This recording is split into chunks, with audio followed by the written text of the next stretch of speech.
Hello বন্ধুরা, তোমরা সবাই ভালো আছো। আজকে আমি যে অঙ্কটি নিয়ে এসেছি তোমাদের মাঝে, একটি ঘনবস্তুর দৈর্ঘ্য, প্রস্থ ও উচ্চতা সমান, তিনটে মাপ একই। বস্তুটির আয়তন 343 ঘন সেন্টিমিটার হলে তার একটি তলের ক্ষেত্রফল বের করো। দেখো, একটা ঘনবস্তু, এই ঘনবস্তুর প্রতিটা মাপেই সমান, অর্থাৎ দৈর্ঘ্য, প্রস্থ এবং উচ্চতা তিনটা মাপেই একই রকম। বলছে যে ওটার আয়তনও দিছে 343 ঘন সেন্টিমিটার। বলছে যে তার একটি তলের ক্ষেত্রফল, একটা তলের ক্ষেত্রফল তোমাদের কি বের করতে হবে।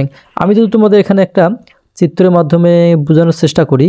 দেখো, এটা একটা ঘনবস্তুর একটা আমি আকৃতি দিচ্ছি এখানে। এই যে দেখো,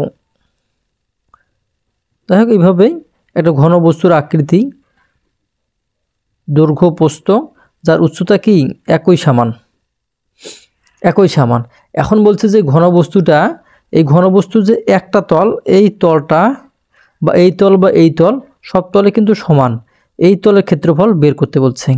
তোমরা যদি কোনোভাবেই, যেহেতু দৈর্ঘ্য, প্রস্থ, উচ্চতা সমান, এটা যদি প্রস্থ ধরো, এটা যদি দৈর্ঘ্য ধরো, বা এটা যদি দৈর্ঘ্য ধরো, এটা প্রস্থ ধরো, এটা উচ্চতা ধরো, তো তিনটে মাপই কিন্তু একই। এখন তোমরা যদি একটা মাপ বের করতে পারো, তাহলে কিন্তু তোমাদের এই অঙ্কটা করা সহজ হয়ে যাবে। তোমরা প্রথমে কি করবা, তোমরা এই বস্তুটার তোমরা লিখতে পারো, মনে করি, যেহেতু এখানে দেওয়া নাই, তোমরা মনে করো যে ঘন বস্তুটির দৈর্ঘ্য, প্রস্থ, উচ্চতা, এই তিনটে জিনিস তোমরা ধরে নাও ক। কেন তোমাদের একটা ধরলে, তোমাদের এখন কি, এটা দৈর্ঘ্য ক, এটা প্রস্থ ক, এটা উচ্চতা ক। তোমরা এখন এই তিনটা মাপ পেয়ে গেলা। এই তোমরা যদি কর মাপ বের করো, তাহলে কিন্তু তোমাদের অঙ্কটা শেষ হয়ে যাবে। তোমরা যেহেতু এই একটা তল, তাহলে এইটা ক এবং এই ক, দুই ক গুণ দিলেই তোমাদের অঙ্কটা শেষ হয়ে যাবে।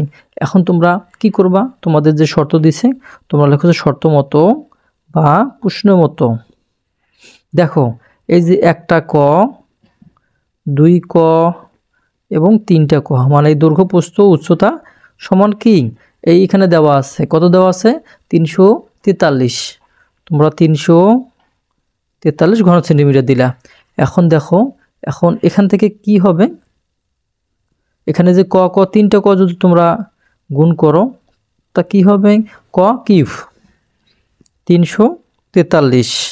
এখন তোমাদের এখান থেকে তোমরা যদি কর মানটা বের করো, তাহলে তোমাদের মান বের হবে 7। এটা এদিকে যদি যাও, তোমরা যদি ক এইভাবে নাও, তাহলে এইভাবে 343, এর মান হচ্ছে ক।